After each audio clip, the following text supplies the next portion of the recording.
Has this ever been you? You go to therapy, ready to finally make some changes, but then poor me starts throwing up every roadblock in the book. This video is for anyone who has struggled to fully engage in their own therapeutic journey. For all the poor me's out there who feel hopelessly stuck, despite showing up on the therapist's couch week after week, we're going to look at some of the most common ways poor me undermines and derails the therapeutic process through avoidance, resistance, and flat-out sabotage. If you found yourself making excuses, picking fights with your therapist, or continuously failing to do the work, this is for you. At the heart of poor me's self-sabotaging behavior in therapy lies a perplexing and tenacious bond to suffering itself.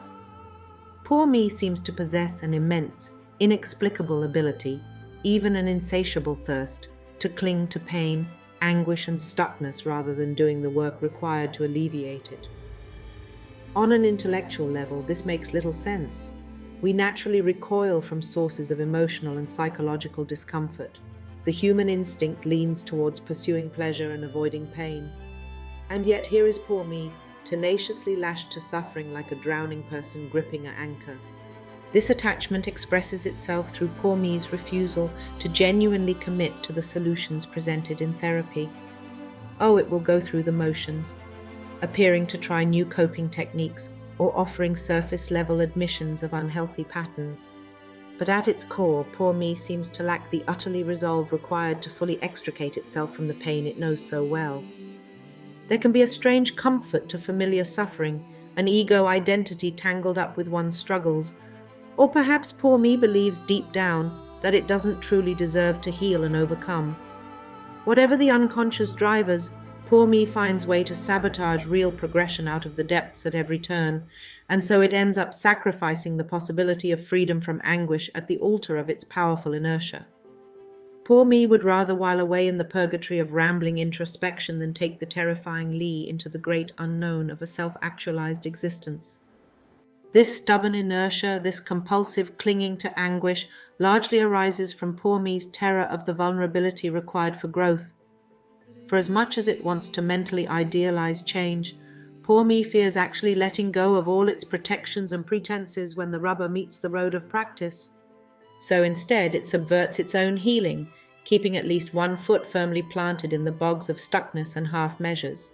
That way, the formidable prospect of doing the hard, courageous work can perpetually remain an abstraction, safely distanced from poor me's defensive comfort zone. Tragically, this tentative stance prevents the entire therapeutic endeavor from achieving its fullest potential. Years can pass by in cycles of 2 steps forward, 3 steps back, all while poor me continues to marinate in implacable sufferance. For many, this painful impasse must reach a tipping point of feeling utterly debilitating before the mighty decision to truly change can finally be made. The anguish poor me has been guarding so tenaciously must become so exquisite that even its staunchest clench loosens in desperation. In these moments of deep crisis and disillusionment, the humbling choice to unreservedly pursue a path of solutions, rather than just entertaining the idea, can finally arise. The unbearable ache of more stagnation outweighs the fears of vulnerability and hard work required to heal. This is the pivotal juncture where at last poor me's powerful undertow can be escaped, but only if the individual musters the same ferocity to which they've been gripping their suffering. For the journey will ask no less of them than the pain has already demanded. True transformation requires full commitment, a soul merging into the path itself. Therapy requires your openness, your effort, your willingness to be an active participant in your own healing and growth. As long as poor me is calling the shots and refusing to fully show up, staying stuck in familiar aches and stagnation, you'll remain in a powerless holding pattern, no matter how skilled your therapist is. Here's the hard truth. Therapy is a collaborative process. It requires your openness, your effort, your willingness to be an active participant in your own healing and growth. As long as poor me is calling the shots and refusing to fully show up, you'll stay stuck. So let's pull back the curtain on poor me's greatest hits when it comes to staying stagnant in therapy. From dismissing the importance of issues, to passive-aggressively forgetting homework, to outright defiance and shutdown. We're going to look at the most common ways poor me keeps you from doing the hard but vital work required for real change. The goal, to shine a light on these patterns so you can start recognizing when poor me is at play, sabotaging your progress. Because until you're able to notice and name these self-protective maneuvers, they'll keep running the show.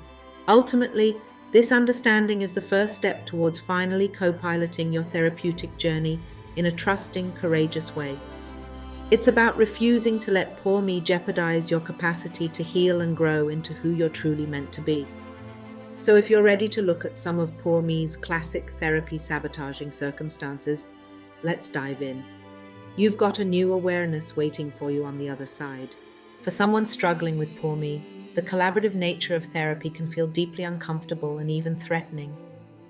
Poor me wants to stay passive, to expect the therapist to have all the answers and do all the work of fixing things. When the therapist says, "What do you make of that?" or "What is the opportunity to see here?" Poor me bristles. "If I knew, I wouldn't be here. Isn't it your job to tell me what's wrong and how to fix it?" Poor me wants therapy to be a one-way street of sage advice from the therapist, not a two-way dialogue.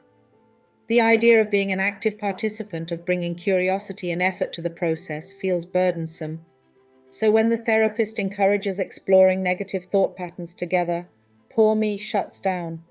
When new coping skills are suggested to practice, poor me finds endless excuses for why they won't work. At every turn, poor me wants to hand over responsibility rather than taking ownership. It longs to be rescued, fears any sense of agency. So it disengages from the work, expecting the therapist to somehow do the healing without the client's full participation. This passive stance blocks the very nature of therapy.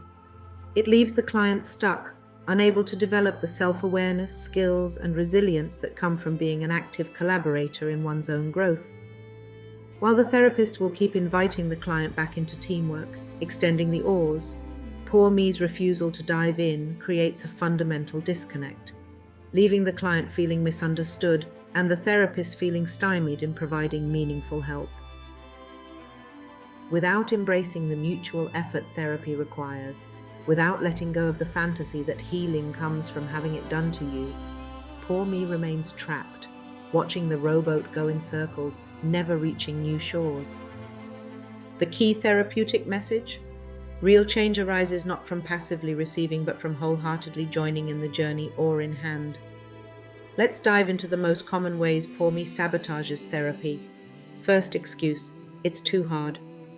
When a therapist introduces a new concept or skill to practice, poor me is quick to shut it down by claiming it's just too difficult. Journaling my thoughts every day? That's way too hard for me. Or monitor my self-talk. I could never keep up with that. Poor me sets up mental roadblocks before even trying, using "it's too hard" as an excuse to remain stuck rather than engaging in the hard work of growth. This excuse becomes a self-fulfilling prophecy. By deciding something is too difficult before even truly trying, poor me virtually guarantees failure and stagnation. At its core, the too hard excuse stems from poor me's deep fear of discomfort and vulnerability. The prospect of stepping outside one's comfort zone, of confronting deeply ingrained patterns and making real changes, catalyzes an anxious resistance in poor me. Its coping mechanism is to erect a mental barrier of "this is just too difficult for me" as a premature shutdown. For example, let's say a therapist suggests keeping a daily thought journal to increase mindfulness around negative self-talk. A reasonable suggestion based on cognitive behavioral principles. But poor me is quick to protest journaling every day. "That's way too hard. I could never keep up with that." Notice the fatalistic language. "I could never." Poor me has decided, with zero actual attempt, that this task is unfeasible. It makes a sweeping generalization about its limits before putting in any of the real effort required to build the new habit. Therapy suddenly feels impossible from the outset. Poor me shuts the process down at the first whiff of challenge or discomfort. It doesn't leave any opening to try, adapt if needed, build skills over time. Too hard becomes an impenetrable shield against even attempting something new and difficult. What's most tragic about this excuse is that it robs the individual of using therapy as intended, as a supportive space to strengthen the growth muscles of patience, commitment, self-compassion, and courage in the face of discomfort. These are the very qualities that blossom when we embrace hard things, when we refuse poor me's absolutist dismissals. So the therapeutic work, the work of growth, atrophies before it can even begin. As long as poor me wields "it's too hard" as a way to avoid effort and vulnerability, the client remains trapped in a self-created prison of learned helplessness. The antidote? Relentlessly questioning poor me's rigid pronouncements. Adopting a mindset of curiosity where "this is too hard" is simply the thought that passes through, not an inevitability. Leaning into the support of the therapist to stay motivated and troubleshoot challenges as they arise, and above all, cultivating a willingness to embrace difficulty as the pathway, perhaps the only true pathway, to meaningful growth. Excuse number 2, I'm trying.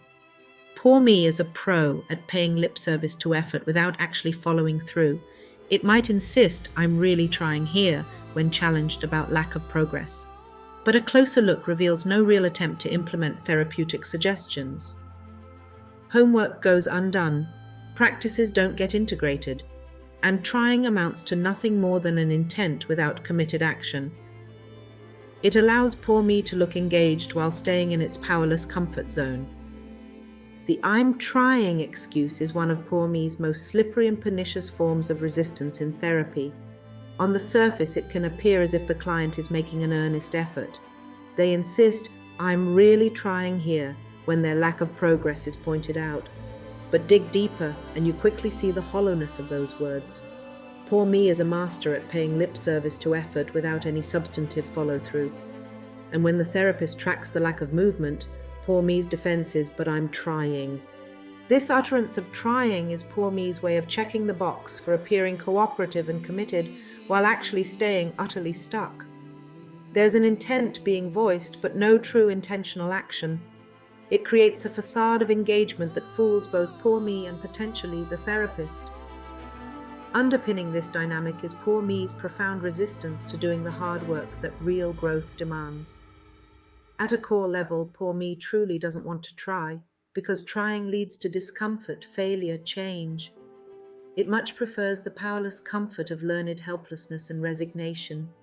So "I'm trying" becomes poor me's way to have its cake and eat it too, to convince itself and others that it's making an effort without ever having to truly follow through or experience the inevitable growing pains that accompany meaningful progress.